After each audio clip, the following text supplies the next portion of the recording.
How does that even work? How do you get the ink from your skin into your bowels? Telling me they didn't teach you this in the med school? Oh, how could it be a lie? So now let's say you have some remorse and you want to get your tattoo removed. Yeah. No regrets. No, you have regrets. You want it removed. Okay. I love how Tanner giggles every time you mention poop. Yeah, every time. Hello and welcome to this episode of I Should Have Known, the trivia game show that can't be trusted. Each week, one of our quizmasters will present you with 4 facts about a topic, but one of them is a lie. This month, we are celebrating the human body, its abilities, how it looks, how it changes, how it works, all kinds of things. So for this week, I'm your quizmaster. I'm Andi, and I'm doing an episode on the science of tattoos. This topic was fan suggested. Oh. If you would like to suggest ideas, get in touch with us either on social media, leave a comment if you are watching on YouTube or listening on Spotify. Yeah. Yes. So shout out to Josh for this special request. Yeah. So yes, this is going to be about the science of tattoos. So we're not going to talk about any of like the cultural significance, just the science. I will present you with 4 facts about the science of tattoos, but one of them is a lie. So join our other hosts, Sups and Tanner, in figuring out which one it is. Yeah. So to start it off, we have our PQQ, All our right. pub quiz question.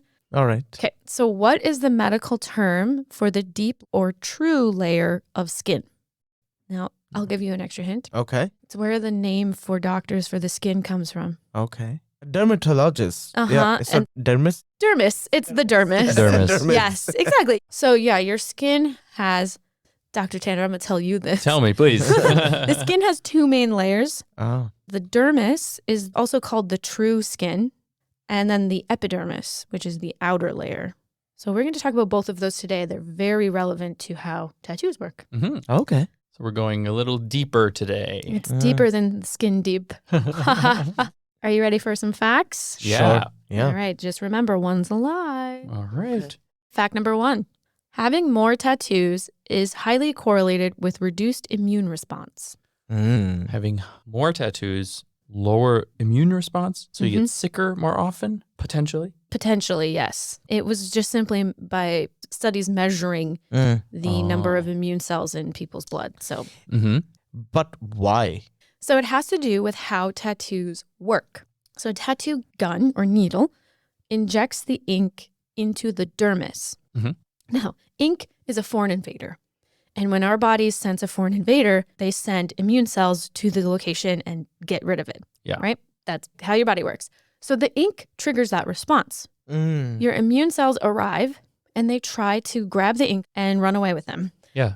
Particularly, we're talking about macrophages. So these are the cells that go in and eat the invaders. Yeah, they wrap their bodies around it, so you could call it eat. And then what they do once it's inside the macrophage, it releases enzymes that are supposed to break it down, and then it can be released into the rest of the lymph system or the blood system. But the ink molecules cannot be broken down by these enzymes, and so they remain in the body of the macrophages.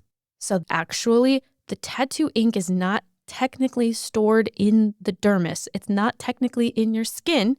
It's not the skin cells. What? It is the immune cells inside your skin that are actually holding the ink. Really? My- That's kind of mind-blowing. My mind is blown. Yeah. Yeah. Yes. Yeah. I'm I can't believe flabbergasted. that. Yeah. Right. So what happens to these immune cells? Why do some people have lower levels? So they aren't 100% sure of why, but they did these studies and they looked at people who have more tattoos. Okay. When they checked their blood, they had fewer immune cells. And so the theory is that because their immune cells are holding this ink, they can't be running around fighting off bacteria or whatever. And this is why you don't see as much of a response in a situation where you should see one. Okay. So they're like already responding to an infection sort of via tattoo. And you can't just make more. You could to replace them, but they don't need to be replaced. They're still active. Yeah. That's what they think is the reason. Okay. Interesting. I mean, wow. Okay. But that's so cool. I never thought about like how tattoos work, and to learn that, you know, I'm really fascinated by it. Yeah. That's super cool. I've never heard of this, but does the rest of your body react to that by making more so then you don't have lower levels? Or is it really like you used up all your macrophages, sorry, we don't have any more for you? Are there limited number of macrophages in the human body? I don't think so. I mean, it's just what your body comes to a natural balance with. You know, if they're already employed somewhere else, it's not like, oh, we went over the certain quota and now we're sick. You know, I don't know if this is so true or not. I really don't know. As she started explaining, there are things which, 1 + 1 is not 2, that kind of feeling. But we've got 3 more facts to go. So we'll find out more about tattoos. Okay. So fact number 2, light-colored ink often shows poorly on darker skin. So like white ink or pastel colors. Okay. Yeah. So this is talking about the science of ink and light and skin. Huh. I mean, do we have to do some physics here? Let's understand some color theory maybe. That's what this fact is playing on. Right. Is that in color theory, the contrast, you should be able to see it better. Yeah. Yeah. I mean, light-colored ink often doesn't show up well on any skin tone, right? But I don't know about the validity of this. I don't know. Probably important to note because there are some misconceptions, but any skin tone, any skin color can be tattooed. Right. You are a human, you can be tattooed, pending medical issues. Yes. But if you used white ink or light-colored ink, it would show up very well on dark skin. It's just contrast in the same way that black ink would show up very well on light skin. But the reason for this about light colors and many other colors in general has to do with how tattoos heal. Oh. So now we're talking about the epidermis. Okay. So the tattoo doesn't only go into the dermis. It also tattoos the epidermis as well. Right, because it has to get that deep. Because it has to go all the way down. At first, the tattoo might look great. So if you don't have tattoos, maybe you don't know this, but when they heal, they peel. And they come off in flakes the color of the ink. Yeah. So I have a blue tattoo on my wrist and it flaked blue. Yeah. This is your epidermis. Once all of the epidermal layers have healed and produced new ones, now you won't have flakes anymore. But this is the window through which you're seeing that tattooed dermis. Right. How the tattoo will appear after it heals does depend on your skin color. Oh. So your epidermis is on top of your dermis. It is not transparent.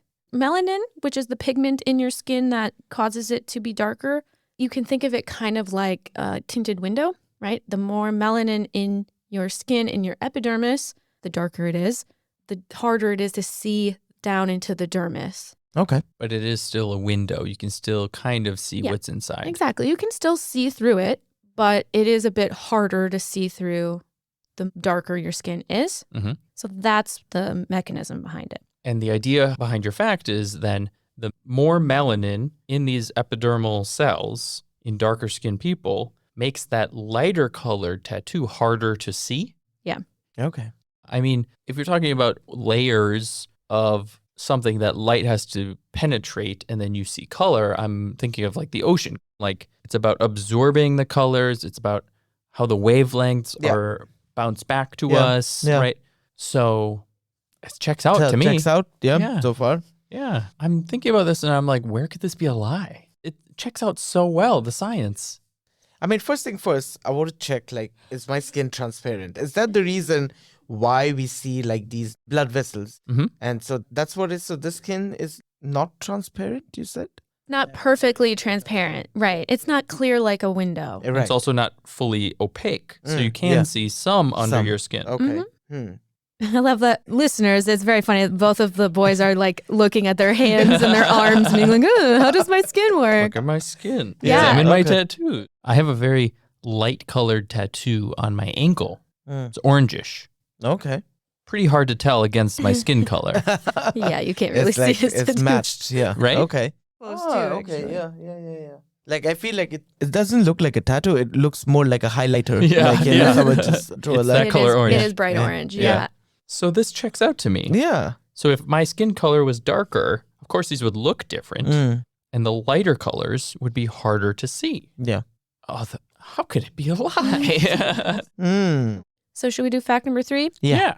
Fact number 3, medical tattooing dates back to at least the 2nd century CE. That's a long time. So about 2,000 years. Well, what is a medical tattoo?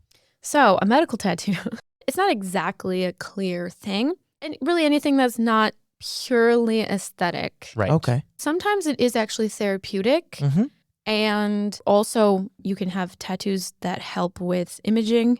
Right. Because you mark a part of your body with a tattoo, and then you can just easily check that part of your body exactly the same spot every time. Yeah. And in the same way where some people wear medical bracelets to show that they have medical conditions that paramedics should know about, but they maybe won't be able to vocalize. Yeah. People get those tattooed as well. EpiPen just right across your wrist. Yeah. There are many different kinds. Therapeutic and also reconstructive. The oldest one that can be really like strongly corroborated is from 150 AD. Okay. Or CE, done by your boy Galen. Oh, classic anatomist. Yeah. So the Greek physician, if you've taken any history of medicine, you've heard of Galen. He wrote about a process called corneal tattooing. Oh, God. Oh, no. That's in your eyes. Oh, don't shove needles in your eyes, please. So the cornea is the clear part of your eye. In the case that Galen was describing, it was in order to cover leukomatous opacities, which are milky white spots in front of your eye. So if you have like a milky eye and you feel like it looks weird, you can have it tattooed over so that you look like you have a normal iris. Some people do get corneal tattoos aesthetically, but it's very, very rare. It's almost always done by a medical professional. Okay. And the process of tattooing your cornea is very different from your skin. Yeah. But it works because your cornea has no blood vessels or lymph vessels. Okay. It's clear. So because of that, there's nothing to take the ink away. Right. It does slowly degrade. Okay. So sometimes you might need to get it again. Yeah. So it's very different from your skin. What was the year again, you said? 150 CE, 2nd century. Wow. Dang it. Jeez, that's gross. I don't want to know how they did it. Oh, yeah. He describes it very clearly. Yeah. Let me tell you. I do not doubt that for a second, but yeah. It involves hot needles. It's pretty gross. Okay. Oh, no. This sounds way too old, no? Yeah, it's a long time ago. But I also think, who would say this is a good idea? You have to be like 2,000 years old to do this, you know? I mean, there's a medical reason to do it. Okay, yeah, that makes sense. Is it that old, though? I mean, she had a lot of facts to back her point up, but also she was describing more, not so much about the age, but actually like the process or more like, you know. Right. I really have nothing to go off of. I think it's either that old or it isn't because it's still done. Or do you think it's even older? Oh, good point. Could be. I'm inclined to believe this one. Maybe just because I think that the Greeks and Romans did all kinds of stuff like this, and so I wouldn't put it past them. Yeah. I mean, when you have like a really absurd and you drop the G word. Greeks? Yeah. Yes. 9 out of 10 times, because they've done so outlandish things, it might just make sense or it might just happen, no? Yeah. I mean, outlandish medical treatments like drilling holes in your skull was also commonplace at one time. So I believe that. Yeah. Okay. We've got one more. Yeah. One more. Okay. So now let's say you have some remorse and you want to get your tattoo removed. Yeah. No regrets. No, you have regrets. You want it removed. Okay. So fact number 4, after laser tattoo removal, you poop out the tattoo ink. Really? Poop? I'm not so sure it's poop. How does that even work? How do you get the ink from your skin into your bowels? Telling me they didn't teach you this in the mid school? I skipped that day of dermatology, I guess. All right. So going back to how tattoos work, remember the ink is stored in your immune cells. Yeah. So what a laser does is it breaks down the ink molecules small enough so that they can be taken away by those cells. Okay. So now your immune cells have this ink and they're carting it through the lymphatic system. Now they can be filtered out. So typically it's through sweat. Oh. So you can sweat it out. If it gets into your blood, then it can be filtered out by your kidneys and you can pee it out through your urinary system. Or especially if it's a metal-based ink, it will go to your liver and your liver will filter it out. and then that will be sent to your digestive system. And then you will poo out ink particles. So if you got a bright blue tattoo and you got it lasered off, do you get bright blue poop?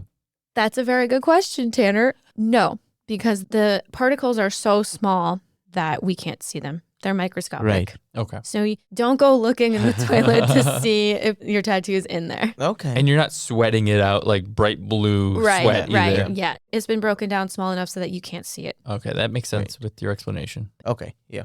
All right. So first things first, laser tattoo removal, I've heard, is very painful. Oh, Yes. well, so are tattoos, in my experience. Yes, and expensive. And so now the question is, sweat, pee, or poop can be anything. Yeah, it's likely a combination of all of them. Her explanation sounds pretty good, but maybe that's where the problem is. Again, like, how could it be a lie? How else could it come out? It's laser, bro. You're just burning it. You're Like just, and it's gone? Yeah, you it's just just destroyed gone. it? Exactly. I don't know if you can do that.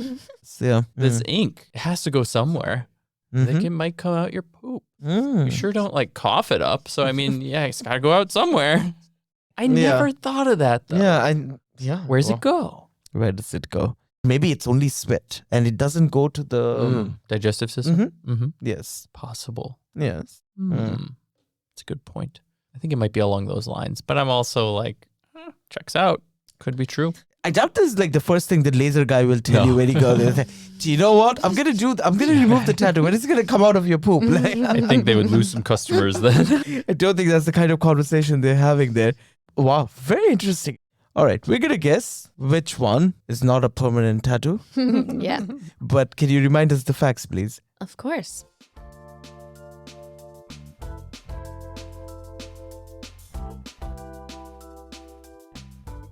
Fact number 1. Having more tattoos is highly correlated with reduced immune response. Fact number 2. Light-colored ink often shows poorly on darker skin. Fact number 3.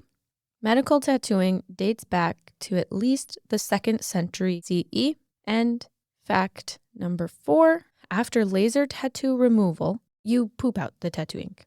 Okay. One is a lie. I love how Tanner giggles every time you mention poop. Yeah, every time. But I don't think it's the poop one that's a lie. I think that one sounds real. Yeah. I think number 1 is fake. Oh, I'm thinking number 2, the color theory one. Why do you think number 1 is fake? I think number 1 is fake. I think it's a misconception. I Okay. think people worry about this like, oh, we looked into it and macrophages hold the ink, but oh no, if I use up all my macrophages with tattoos, won't I get sick more?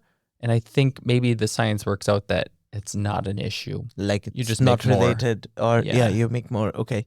I think number 2 is fake. Is because the whole explanation of how tattoo works. Yeah. I don't know if the color of the skin is the skin. Like, Yeah. I mean, like, okay, melanin that determines like the shade of the skin, but the structure is the same, right? So all tattoos should have like the same effect. Right. Yeah. I'm going to go with the immune one. Okay. Number 1. Yeah. I can see why that could be. Yeah, it's one of those that this is a myth or this was believed. Yeah, okay. I'm going to stick with the color one. Okay. Something seems off about it. Yeah. Okay. The lie is fact number 1, Aha. Okay. but you didn't go far enough, Tan. Oh, deeper. You gotta go deeper.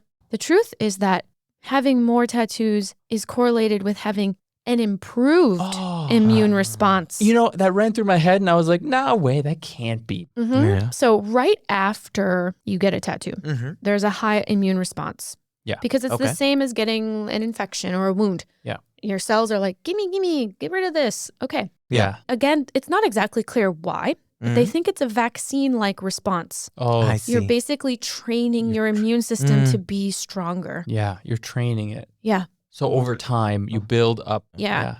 I think it's a misconception. You don't run out of cells. Your body will make more cells. And if it Yeah. feels we don't have enough because they're Yeah. being used on tattoos, it'll make more. Yeah, that's the whole idea So behind that's how vaccines work too. some illnesses. You have a buildup of too many of these cells. So yeah, that's not a reduced response. It's Okay. actually higher. Okay. Wow. I wonder why this isn't like a tagline Yeah. or like a spiel of the tattoo artist. Yeah. That's, Well, you know, yeah. like, wow. Okay. Well, Do you want to go out and get inked now? Yeah. Boost your immune system. Yeah. Wow. I think I should start considering a tattoo now. Yeah. I should have known. I should have known. Thanks for listening to this episode of I Should Have Known. If you are watching/listening on YouTube, be sure to like, comment, and subscribe. If you are listening on a traditional podcast platform, we would like it very much if you could leave us a review. And yeah, let us know if there were more facts about the science of tattoos that you were interested in, if you got the fact right or found any of it interesting or surprising. We're going to be continuing our exploration of the human body. We're going to have an episode on rare diseases, but one of them will be fake. So join us for that next week. And as always, thanks for listening. Did Mr. J have any tattoos? Jesus?